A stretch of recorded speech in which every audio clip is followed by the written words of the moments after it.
சமையல் இது சர்வயோகினி அறுசுவை தருவாள் அவள் அன்னபூரணி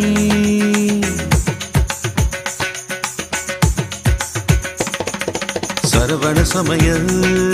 இது சர்வயோகினி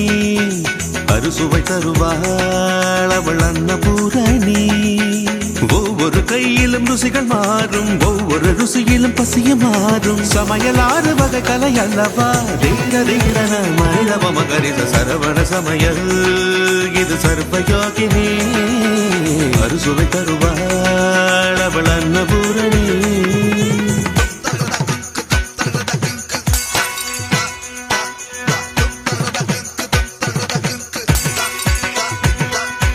எதிலும் உண்டு கணக்கு நீ நெருப்பு குறைச்சு வணக்கு பருப்பு வெந்ததும் வாசம் வந்த